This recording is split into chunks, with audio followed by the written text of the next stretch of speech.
So that's the report on that. Thank you. Learning sponsors. Right? Year of Learning by Sue and Ann Gerlich in memory of Malka Perlman and Philip Mann and Yisrael David ben Arav Tzvi Hirsch, Beryl ben Arav Tzvi Hirsch, Yosef Meir ben Arav Tzvi Hirsch, Henya Rivka Pearl Rosner Bas Arav Tzvi Hirsch. And in memory of family murdered in the Holocaust, Arav Tzvi Hirsch ben Shlomo Yaakov, Sarah bat Ephraim, Yisrael David ben Arav Tzvi Hirsch, Ephraim ben Arav Tzvi Hirsch, Adia bas Harav Tzvi Hirsch, Miriam bat Harav Tzvi Hirsch, Pesel bat Harav Tzvi Hirsch, Shalom ben Harav Tzvi Hirsch, Shlomo Yaakov ben Harav Tzvi Hirsch, Shmuel ben Harav Tzvi Hirsch. Shall share her children and grandchildren in memory of her uncle, founding member of BRS, Dr. Israel Brook, Yisrael ben Arav Akiva. Marcia Federbush and family, in memory of her husband, Dr. Uriel Paul Federbush, Uriel Pinchas ben Harav Shimon. Sharon and Fred Lisker, their family and many friends, in memory of her dear mom, Harriet Friedman, Edelbus Yaakov.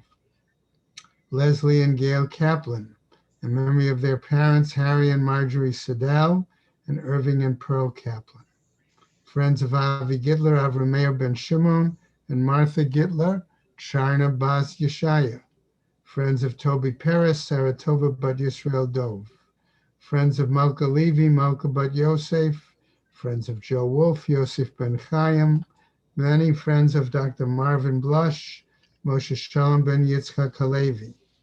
Have a month of learning, okay, by Mindel and Dave Cheslow in memory of her mother, Shosha bat Ber Leib. A month of learning by Carol and Josh Sanborn, in memory of her mother, Yita bat Nachman ben Yamin. Mel and Haran Haller, a month of learning in memory of his brother, Yaakov ben Avraham. Also, there's a month of learning by Stephanie and Fred Mortman for the refuah shlema of her daughter, Mazal bat Sarah Malka. We have sponsored in memory of, okay, that actually is over. Okay, Judy Iger, a week of learning in memory of her father, Eliyahu ben Yosef Mordechai. Okay. Also, a day of learning plus Torah Fund. A day of learning actually today is Shabbos was the 5th. Deborah Wilk in memory of my teacher, Malcolm Morris's grandson, Donnie Morris. That is it. May the Shemas have an aliyah, crank Rafia Velti Yashir Shema Tzliya, and the whole B'nai Israel a good Gaben Shtiar. Amen. Okay. Amen. All right. So where are we today? Right. Okay. We should be on Nun Vav, right? Yes. Hamid Aleph. Okay. But I'm going to have us go back a little bit just to be able to put it into context. Okay. So if we go back just a bit on the bottom of Nun Hey, Amud Beis. Okay.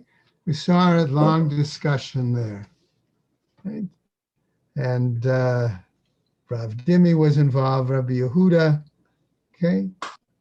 But then the Gemara comes back and asks the question, Minalan, right?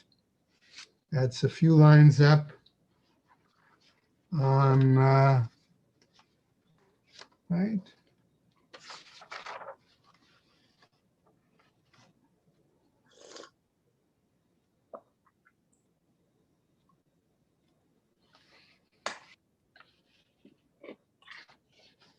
Okay, as I said, Nun Dalid, Nun Hey, Amud Beis.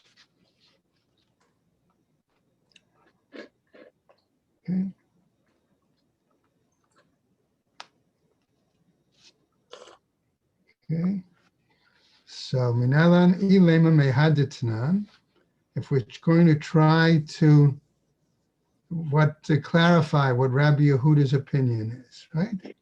Halokech yayin mi bein hakutiyim. Okay, we're going to be given an example of trying to prove how does Rabbi Yehuda hold in regards to Brera. That was the essential question the Gemara wanted to clarify. And so he says, what about this example?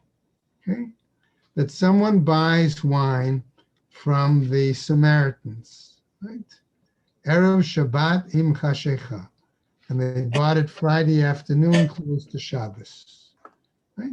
So they have not had time to take care of the required trumot to masrot for this item, right? Omed va'omer. So perhaps he can stand and declare the following: Shnei lugin she'ani atid lahafrish. That if I have this amount of wine, a certain component of it, right? In this case, 2 log of 100, let's say, log that are here, right? She'ani atid lahafrish harei hein truma. I'm designating that when I get to it retroactively, 2 of these log will be considered truma. Okay? Now, that reduces now for the next, the total amount, reduces it to for the next tithe, right, which is Maaser Rishon, right, which is going to be going, right, Asara Maaser Rishon, that I'll have to take approximately 10 of them for the first tithe, right?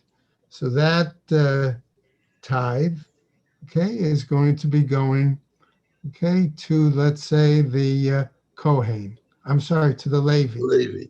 Okay.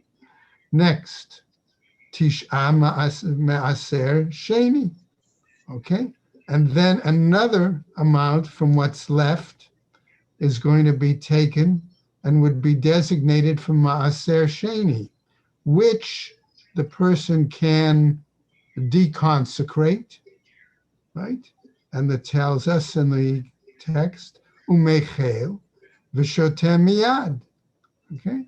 Now, difference of opinion how to understand mechel here, but let's use simply the explanation. Simplest, I think, is to say that the person he has money that they use to transfer the sanctity of that Maaser Sheni item onto the money, okay, which he's then going to take to go buy food in Yerushalayim.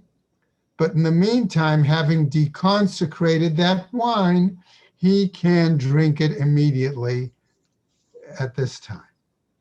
Okay? Divrei Rabbi Meir. And that's the view of Rabbi Meir. Okay? So, given that situation, okay, the implication would be that since he acquired that wine Friday afternoon before Shabbos, he did not have the time to do any trumot to masrot.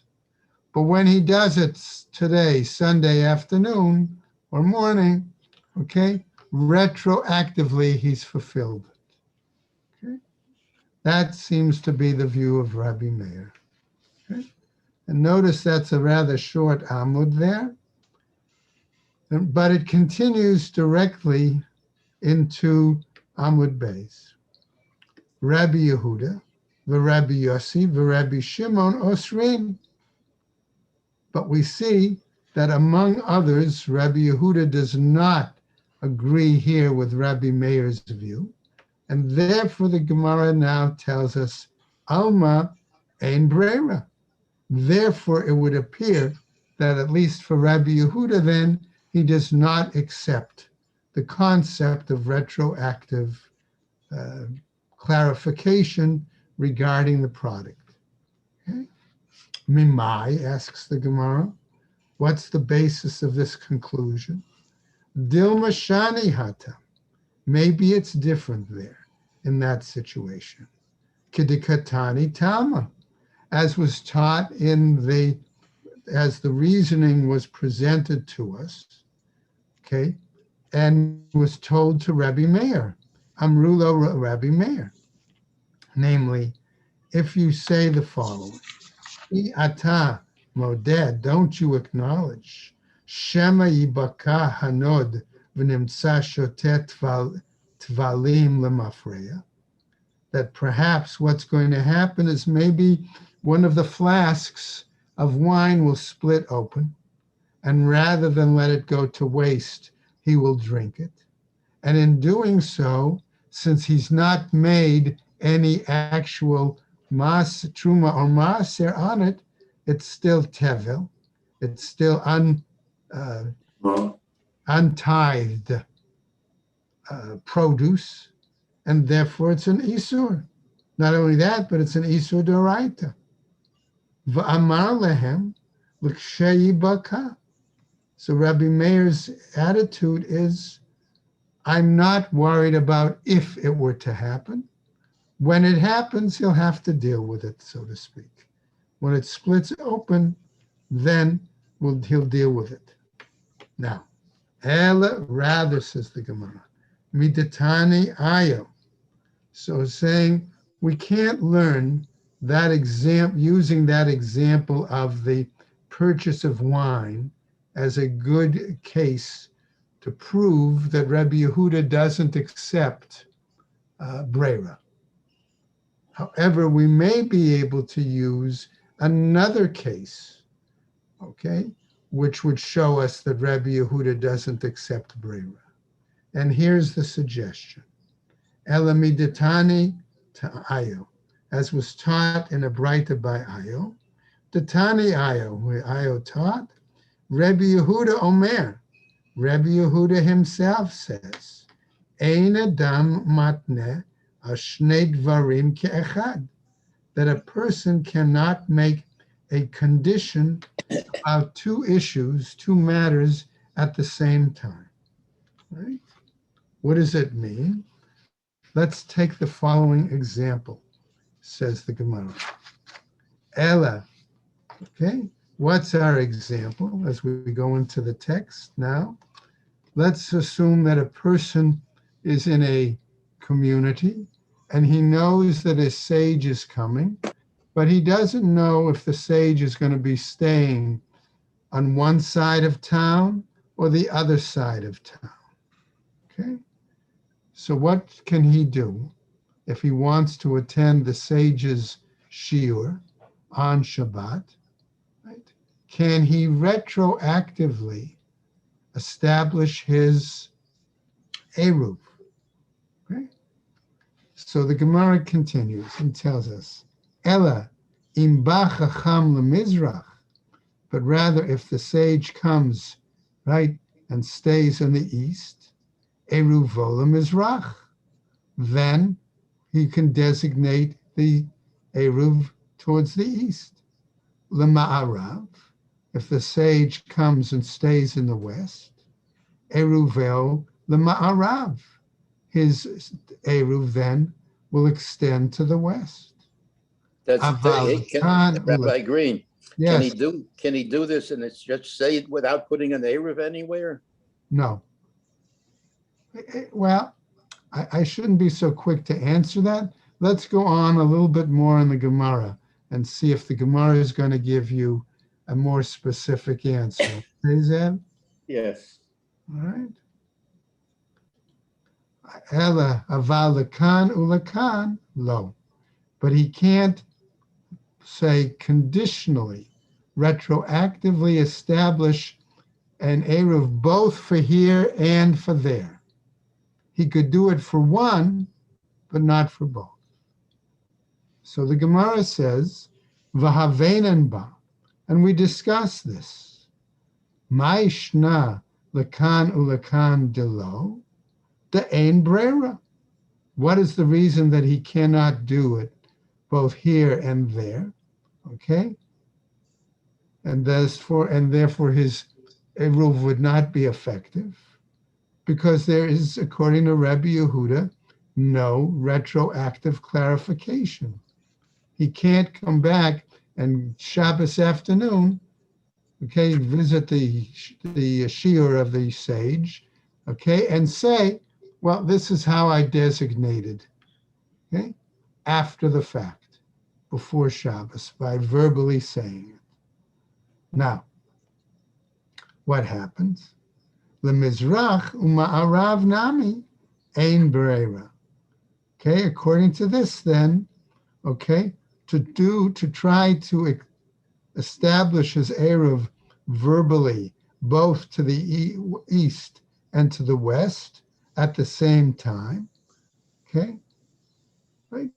He cannot do it because there is no brera, no retroactive clarification. Okay? However, it would appear that if he did it to one direction only, okay, he could, Rabbi Yehuda would then accept it. Right? Is that the case? Va'amar Rabbi Yochanan. And Rabbi Yochanan says, K'shekvar ba chacham. But Rabbi Yochanan said, what the example you're giving is not a true case of brera. Because what happens if the sage had already arrived into town? Okay? He got there before Shabbos started. Okay? But the individual who was making the declaration wasn't aware that the sage was already in a certain location. Okay? So therefore, when he declares his eruv, okay, it really is possibly valid, because all he was implying is he didn't know which side of town the sage was located. But had he known, he would have declared that particular section of town part of his eruv. And so that's really not a clear model of brera. Okay? But nevertheless, it gives us an understanding why Rabbi Yehuda could have argued, right, that using two nests, okay, for both sin offering and burnt offerings could not be accomplished, and why he disagreed also with the Chachamim that two pedestals for the bowls of blood from where the Kohen Gadol would put down and retrieve also is not possible. Okay? Now, let's come back, says the Gemara, to clarify. So it would appear at this point, to come back to Zev's question, that a verbal declaration designating a certain location for his eruv might work even without his having put physically items there.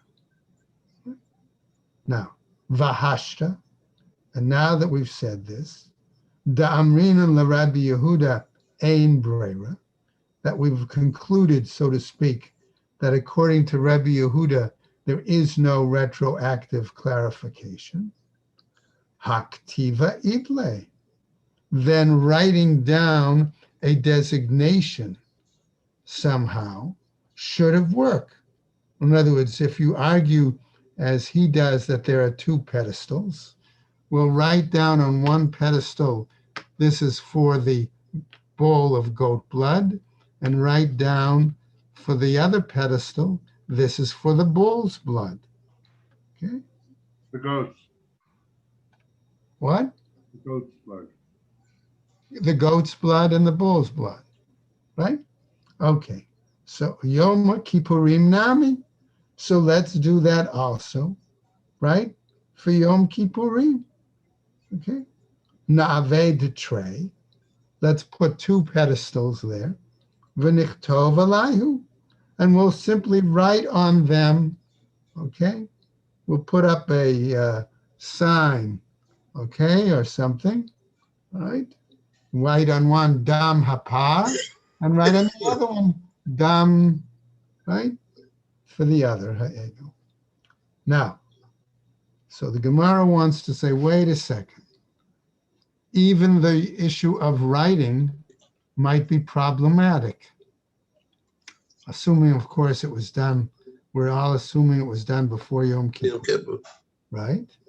Mishum chulsha de kohen gadol lavadate. Namely, because of his weakness, remember he's doing all this avoda, he's fasting, he's got to go from inside to outside, back and forth. Is he really going to have the cognizance to pay attention to be able to see a message, something written on one of the pedestals? That's what the Gemara is saying. De'ilo tema hachi, because if you don't say that, below kativa nami, even without writing down, hai nafesh, v'hai zutar. Okay, maybe we would say he should be able to know the difference, because one bowl would have a lot of blood in it, right? The bull's blood. One bowl would have only a minimum amount of blood in it, the goat's blood. Okay? Now the Gemara says, hold on a second. V'chitema la mekabel le kule. And if you're going to say, let's say that maybe the bowl of the bull's blood is not full, because maybe he didn't collect all of the blood, right? If that's what you're going to say, V'ha'amar Rav Yehuda. But wasn't it Rav Yehuda himself who said, Hashochet tzarich sheikabel et kol damo shel par, that one who slaughters the animal must collect all of the blood of the bull, based on a pasuk, right? Vet kol dam hapar yishpoch el yesod hamizbeach, that all of the blood of the bull, right? All the blood of the bull, he shall be poured out on the base of the altar. V'chitema, and if you want to further say, dilma mishtapech mine, maybe some of the blood of the bull in that bowl accidentally got spilled out. So it still looks like there's an equal amount of blood in each bowl. How is he going to know? Hai chiver v'hai sumak, namely one, okay, the goat's blood is more a whitish color, and the bull's blood is more of a reddish color. It's darker. Ela mishum chulsha de kohen gadol lav adate. No, we must say that it's because of the, I don't want to use the word lightheadedness, okay? But because he's got so much on his cup, all right? The high Kohen Gadol, he's not going to be able to focus clearly on the issue. Hachanami, here too, Mishum Chulsha de Kohen Gadol, Lav Adate. Again, we would say even writing would not be beneficial, okay? Putting some sort of sign on each pedestal, and therefore that's the situation. Now, Gemara wants to come back now to our Mishnah and tell us a new piece. Hahu denachet kame de Rava. Okay, this is a particularly interesting piece because, in a sense, it seems like it's a brand new topic. It says one who went down before Rava. Okay, what is it referring to? It's referring to the fact that in the davening on Yom Kippur, the Chazan remember in those days, would actually step into a hole, I don't want to say hole, but a area below floor level to act as the chazan, because they wanted to fulfill the requirement of miyam ha'makim. Mamakim. Okay? And to this day, if you go up to Masada and see the Beit Knesset there on Masada, they actually can show you, okay, that the Shliach Tzibor stepped into a lower area than floor level. Okay. Now, so that's what the expression means, denachet. Okay. Now, Rava, remember, was fourth generation Chachamim.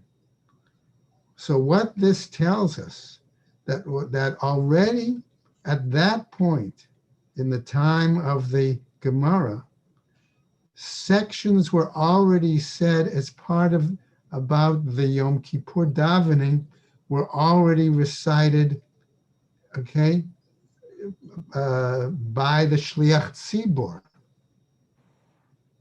okay, which is, in terms of the history of davening, a significant issue, that parts were already formally included in the davening at that time. So what happened? This particular Shliach Tzibur, okay, starts reciting the aspects of the avoda in the davening. And what does he say?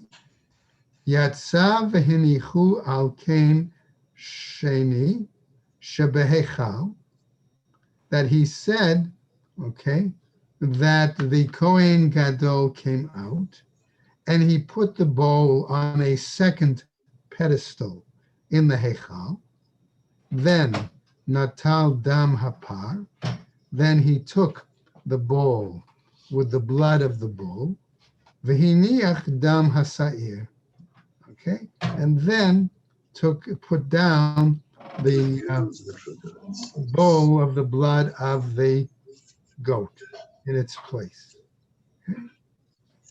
Now, Rava has a problem with this Shliach Tzibor, and he says to him, Amar le, Chada kerabanan, v'chada kerabi Yehuda, namely your verbalization of the practice is problematic, because on the one hand, you recited it apparently according to the view of Rabbi Yehuda, but on the other hand, you've recited it according to the view of the rabbis. Okay? And therefore, I'm correcting you, says Rabbah. Ema, hiniach dam hasair v'natal dam hapar. Okay? Namely, according to the rabbis, there were not two pedestals, but there was only a single pedestal. Okay? And what he had to do, the Kohen Gadol, is put down, right, the bowl. I'm sorry, he would first lift up the container, the bowl of the blood of the bull, and then put down the bowl of the goat in its place. Okay? Right? Okay, then, all right.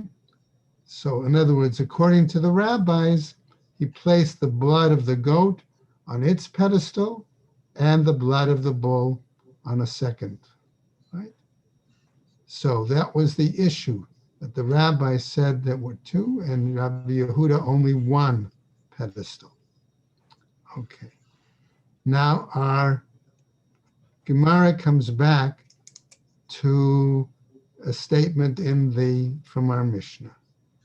V'hizami menu al haparochet keneged aron mibachutz, that he would sprinkle the blood. I'm going to still use the word on for al on the curtain, on the parochet, opposite the ark outside. Okay? What does it mean outside? It would seem to imply that that was the curtain that separated the Hechal from the Kodshe Kadoshim. Okay? Tanu Rabbanan, says a Braita. V'chein ya'aseh le'ohel mo'ed. And likewise, right, it says, for the purpose of the atonement, he would do so in the tent of meeting. Ma Talmud Loma. What then is that pasuk trying to tell us? Kashem shemazeh lifnei v'lifneim, kach mazeh behechal. That the same way he would sprinkle in the Kodshe Kadoshim, so likewise he would sprinkle in the Hechal. Okay. Now, clarifying that statement. Ma lifnei v'lifneim. What do we mean when we say that it was done in the inside, innermost area? Achat lamala, v'sheva lamata, midam hapar. One above and seven below from the blood of the bull. Kach mazeh behechal. Likewise, or in a similar manner, he would sprinkle in the Heichal, in the sanctuary section. Ukashem shelifnei v'lifnim, achat lamala, v'sheva lamata, midam hasair. And similarly, the same way he would have sprinkled inside the Kodshe Kadoshim, one above and seven from below, from the blood of the goat, kach mazeh behechal. So likewise he would do in the Hechal. However, we have a pasuk now that tells us, Hashochein itam b'toch tum'otam, that dwells with them in the midst of their impurity. What does that tell us? Afilu b'sha'ah shehem tme'in shchina imahem. That even in the time when the Jewish people may be impure, the divine presence is with them. Okay? Now, what does that have to do with what we've been discussing? Let's see what the Gemara says. Regarding that verse, Amar lehahu tzeduki l'Rabbi Chanina. Okay? A certain Sadducee says to Rabbi Chanina. We're going to continue a little bit on next new Amud. Hashta barit me'inatun. Now he says you're clearly impure. Dichti. Why? Because it's written tum ata bishulehi. Okay, a pasuk in Lamentations, and right, Echa says that you are impurity is on your garments, on your skirts. So Rabbi Chanina responds, Ta chaze maktiv baho. Look closely, he says, is what's written about the Jewish people. Hashocheni tam betoch tumatam. That it says he dwells with them in the midst of their impurity. Afilu bizman shehem tme'in, shchina shruya beinehem. Even at a time when they are impure, the divine presence dwells among them. Now, the Gemara at this point, is going to introduce what I would call a problem based on not so much the text, but how the text is interpreted. Okay? In other words, we know that there are various principles of interpretation, one of which, for example, is Gezerah Shava, right? Using a similar word from one place to another, okay? And drawing a conclusion from that. Okay? Another example is Hekesh, right? Let's call an association between two psukim or two items. And so the Gemara is raising this question of procedure. V'chi davar halomed behekesh, chozer umelamed behekesh. Is it possible that something that one has learned by a hekesh, an association, which is just what we did on the bottom of 56b? We said that we have this idea that what goes on in the Heichal, in front of that curtain, should be similar to what goes on inside the Kodesh Kadoshim, namely 1 sprinkle above and 7 below, both for the blood of the bull and for the blood of the goat. Now, is it possible that we're actually doing this of two separate items? Okay. One is to say, yes, what goes on in the Heichal has to be similar to what goes on in the Kodesh Kadosh. That would be one Hekesh. But to go a step further and say it's the number of and method of sprinkling is going to be the same. What's the basis of that? That's like saying a Hekesh on another Hekesh, on an earlier Hekesh. And that's what the Gemara is asking. And so, just to begin to finish up, Hai himenu v'davar acherhu v'lo have Hekesh.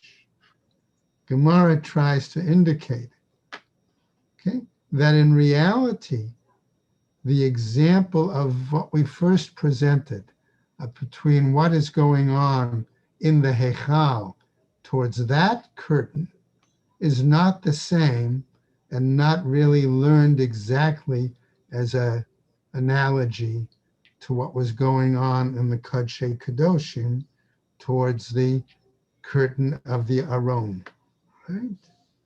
That it's not exactly the same, right? And that therefore the implication of sprinkling 1 and 7, okay, is not exactly a extension of that earlier statement. Okay?